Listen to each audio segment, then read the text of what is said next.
Hello, everyone. Andrew Taylor here. We have Zach T with us again. So, Zach, New Year's is coming up.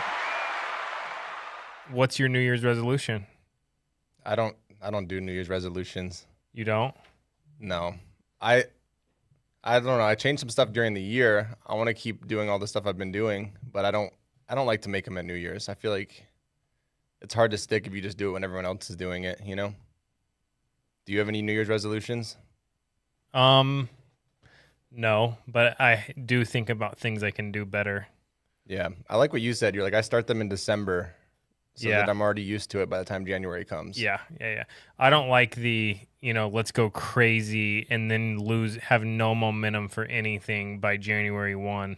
I like to set new goals for the year in January. So does that count as a resolution? Yeah, I would say so. Cool. I have some good goals for the year. So one thing funny we can share with everybody is you did the 75 hard challenge, right? Mm-hmm. But you never stopped. Yeah. So like you just said that this is permanently the way you are every day. Yeah. Tell everybody about that. Yeah. Well, I was like 75 hard is really not that hard. You might as well just do it forever. And I feel way better. But I don't think that people should be getting paid that much for telling people to do that for 75 days. You should just always live like that. I have tons of energy. I haven't drank in like a year. I feel great. And how much weight did you lose? Like 35 pounds. And you're just like shredded now pretty much. Yeah. And this is where I actually probably should have been, but it got me into a good habit, right? And then I just kept doing the same thing. It's like the same things as like once I got in the habit of running 30 appointments a week, I never missed it, right? Yeah. I was in the habit of it's working out twice a day for 45 minutes. Like if you wake up at 4 a.m, that's easy. Yeah. And eating healthy and not So drinking. what time are you done working out? If I go at 4, I'm usually done by like 5:15, 5:30. And that's both workouts? No, I do one in the morning and then I'll like take my dogs on a hike or a walk at nighttime or something like that. Like a 30, 45 minute Every walk. single day? Every day. You drink a gallon of water? I don't have like, you have a gallon of water right there. I don't have one of those. I just drink as much water as I can. How much do you think it is? I don't know. I drink like a ton of these things a day, probably like 8 or 10 of those a day, I bet. That's legit.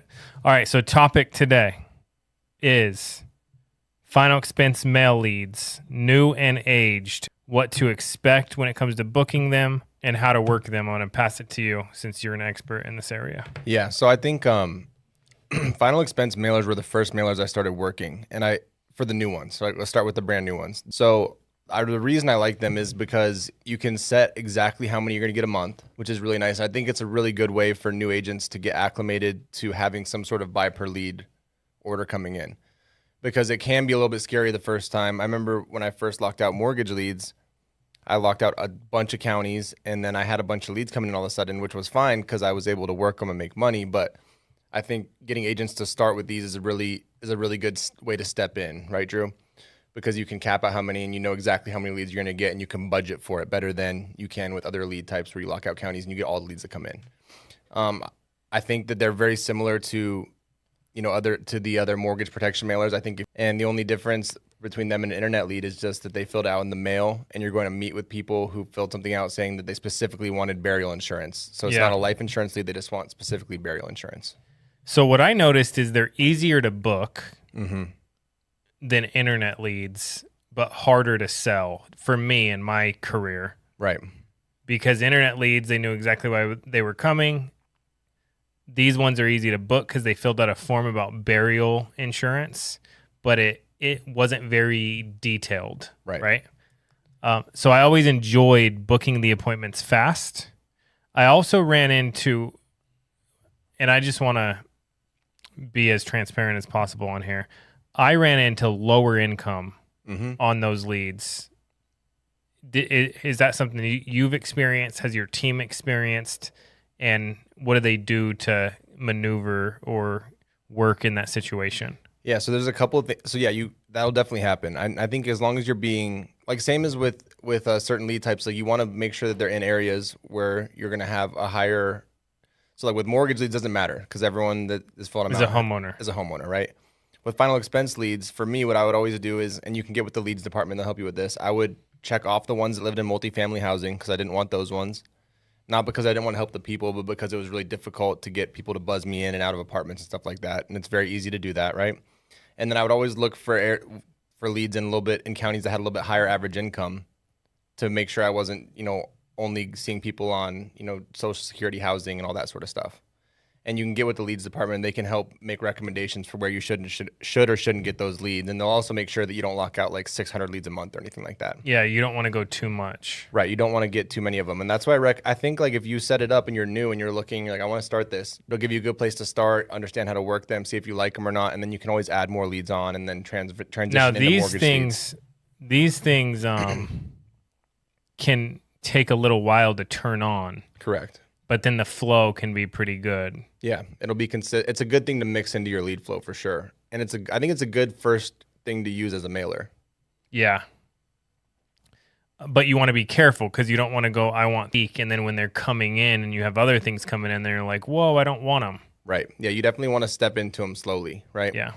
A couple of tips I have, because I ran a lot of these, especially when I lived in the South.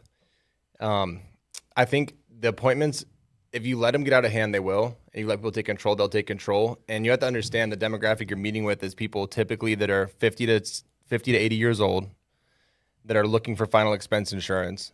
So if you're sitting with someone who's 70 and they need final expense insurance, Drew, what that always told me was this person is a procrastinator, right?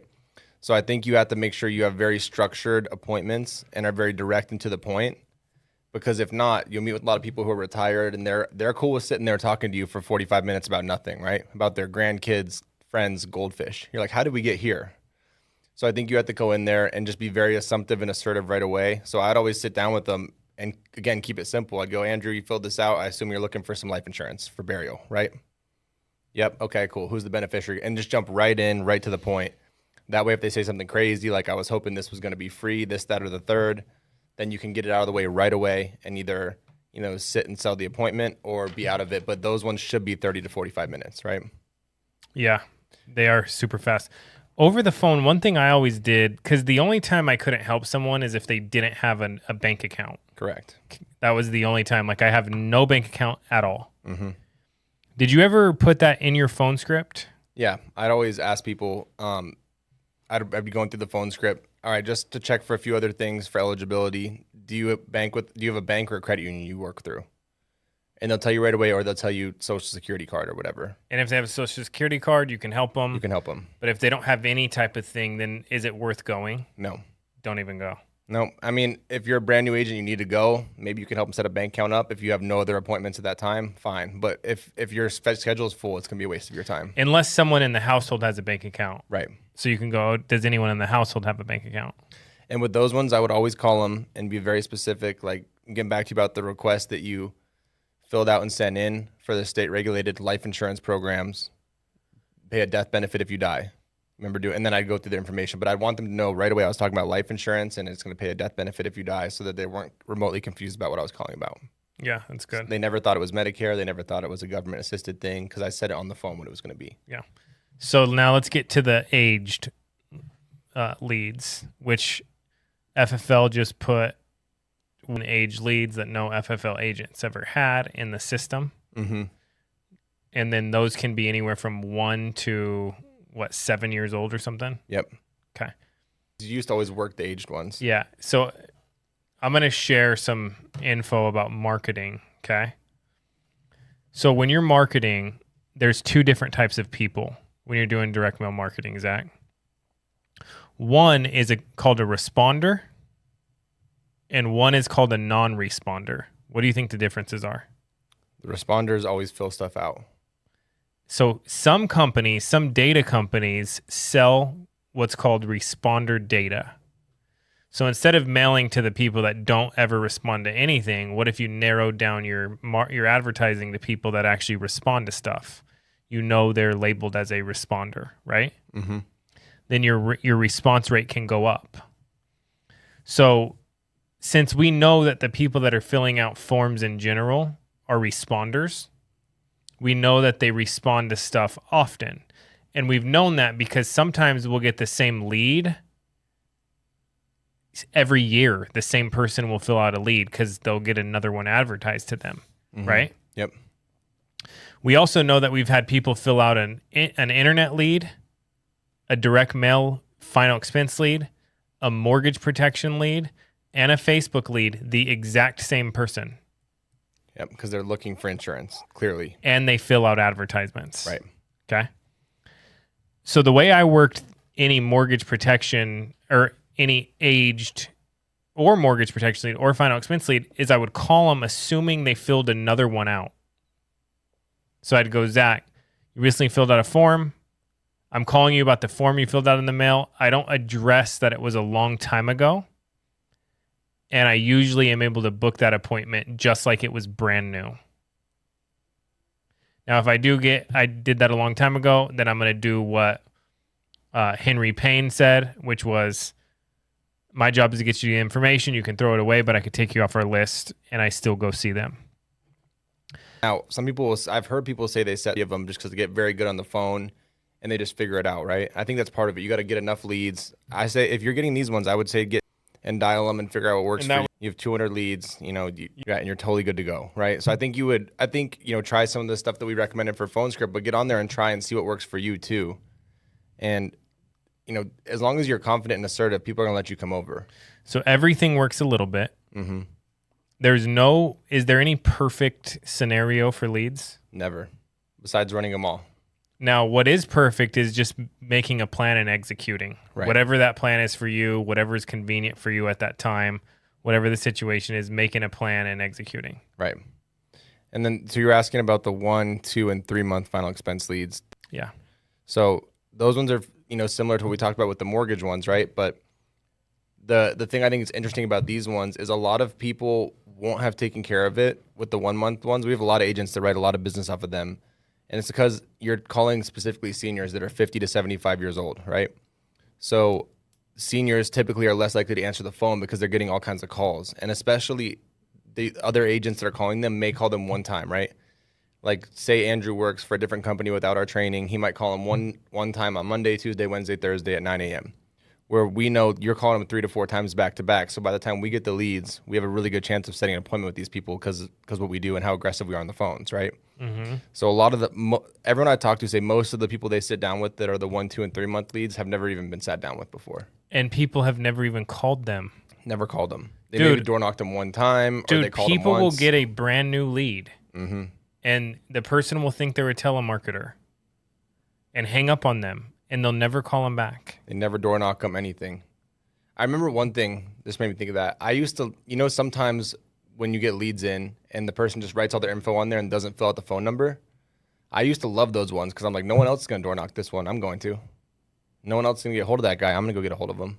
Or if no one answers if they never answer their phone, they haven't been helped. Right, because they don't answer their phone. So go door knock them. Dude, I've been uncomfortable door knocking. Like, I remember one time specifically, I could see the family having dinner in the window, like their front window. Yep.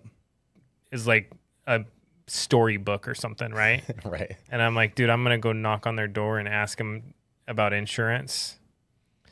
But it's the uncomfortable ones that made the biggest impact, mm-hmm. and also the biggest premium. And I don't know why the universe works that way. It's because you're willing to do stuff that no one else is willing to do. Right? Yeah. And that's how capitalism works. If you do stuff that no one else is willing to do, then you get paid more for it. But it's right? hard to get to the point where you don't care if you're judged. Yeah. Was that hard for you? Dude, it was hard for me until I had my first death claim. Then it became pretty easy. Actually, no, not even my first death claim. I had a client that I remember, it was in Ohio. I used to do travel trips out there. This guy would never answer the phone.